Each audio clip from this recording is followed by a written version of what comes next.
घूंघट हटना नहीं चाहिए, तुम तो इज्जत डुबा दोगी हमारी। इसे लाज शर्म है कि नहीं है? सिर पे घूंघट ही नहीं रखती है, किसी से शर्म ही नहीं करती है। तो यहाँ पे मेरा सवाल ये है, क्या किसी भी औरत का घूंघट उसके कैरेक्टर को जस्टिफाई करता है? अगर वो घूंघट करती है तो वो संस्कारी है, और अगर नहीं करती है तो वो बेशरम है। ऐसा सही है क्या? और ज्यादातर वेस्टर्न, नॉर्थ और कुछ कुछ ईस्टर्न इंडिया में ये घूंघट प्रथा चलती है।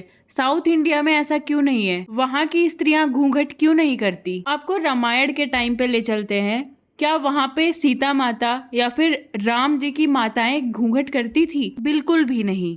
उन्हें एक सम्मानजनक दर्जा दिया जाता था। पूरी सभा में भगवान राम के बगल में सीता माता विराजमान होती थी। श्री कृष्ण के द्वापर युग में लेके चलते हैं, जब राधा रानी, द्रौपदी और रुक्मणी जैसी रानियां थी, क्या उन्होंने कभी घूंघट किया? बिल्कुल नहीं। शिव जी के साथ पार्वती माँ विराजमान होती हैं, क्या वो घूंघट में रहती हैं? नहीं, बिल्कुल नहीं। बल्कि उन्हें तो देवी के रूप में पूजा जाता है। मंदिर में देवियों की प्रतिमाएं होती हैं, क्या वो घूंघट में होती हैं? लास्ट में हमारा आंसर यही होगा, नहीं। तो चलिए ऐसे बहुत सारे क्वेश्चंस के आंसर जानते हैं कि आखिर ये घूंघट प्रथा आई कहाँ से। ऐसे कुछ एविडेंसेस हैं कि घूंघट प्रथा मुगलों के साथ आई थी। जब मुगल इंडिया में आए तो भारत में काफी कुछ बदल गया। शादियां दिन में ना होकर के रात में होने लगी, औरतें घूंघट में होने लगी। ऐसा कहा जाता है कि जब इन्वेडर्स किसी सुंदर स्त्री को देखते थे तो वो उसे उठा ले जाते थे जबरदस्ती, उन्हें बहुत प्रताड़ित करते थे।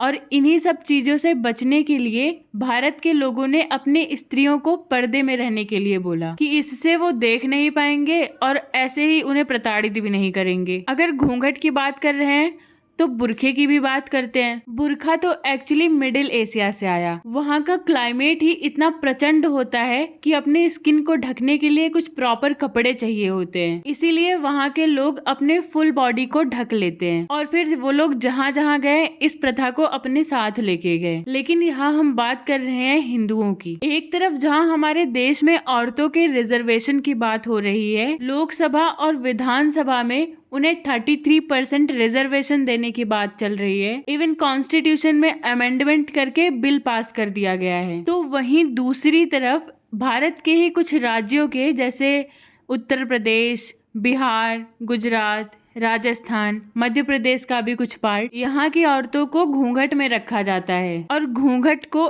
इज्जत से तौला जाता है। वहाँ भी ऐसा होता है कि जो यंग दुल्हन होती है वो सबसे लंबा घूंघट करती है, पूरा मुंह ढकती है, और जैसे जैसे जैसे वो पुरानी होती जाती है उसका घूंघट छोटा होता जाता है। पहली बात तो ऐसे बहुत सारी जगह हैं जहाँ लड़कियों को प्रॉपर एजुकेशन नहीं प्रोवाइड की जाती है, और दूसरी बात जब शादी होती है तो उन्हें घूंघट में रखा जाता है। एक तरह से उनकी फ्रीडम ले ली जाती है। तो आखिर वो कैसे आगे बढ़ेंगी? अगर आपको ये लगता है कि सामने वाला इंसान घूंघट करके आपको इज्जत दे रहा है तो ये बात बिल्कुल गलत है। रिस्पेक्ट दिल से निकलती है, ना कि घूंघट से दिखा करके निकलती है। वैसे जैसे जैसे लोग एजुकेट हो रहे हैं वो अपने यहाँ की बहुओं को फ्रीडम दे रहे हैं, और लड़कियों या फिर उन महिलाओं का भी फर्ज बनता है, अगर उन्हें फ्रीडम मिल रही है तो उसका प्रॉपर यूटिलाइजेशन करें। जहाँ तक रही कल्चर की बात, अगर वो घूंघट को ओढ़ना चाहते हैं अपने लेवल पे तो उन्हें करने देना चाहिए। मेरा मानना ये है कि फोर्सफुली नहीं कराना चाहिए। हमारा देश डेमोक्रेटिक है, यहाँ पे सभी को आजादी है अपने मन की करने की। अपना कल्चर फॉलो करना भी बहुत अच्छी बात है। एज अ यूथ हम पे भी ये डिपेंड करता है कि हम अपने कल्चर को कैसे आगे आने वाली जनरेशन तक ले जाते हैं, लेकिन गलत चीज को कभी प्रमोट नहीं करना चाहिए। आपने ये भी जरूर नोटिस किया होगा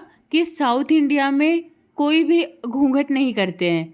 वहाँ की औरतें कभी भी अपने शादियों में भी घूंघट नहीं डालती हैं। इसके लिए ये भी कह सकते हैं कि मुगल का एक्सपेंशन साउथ इंडिया तक तो हुआ ही नहीं। वहाँ के लोगों को इस बात का खतरा ही नहीं था। ये घूंघट प्रथा सिर्फ नॉर्दर्न इंडिया में प्रचलित है। हम ये जरूर जानना चाहेंगे कि आप घूंघट को लेकर के क्या राय रखते हैं। इसके लिए तो कमेंट सेक्शन आपके लिए खुला है। Comment, share, like and subscribe the channel. Thank you for watching the video and having so much of patience.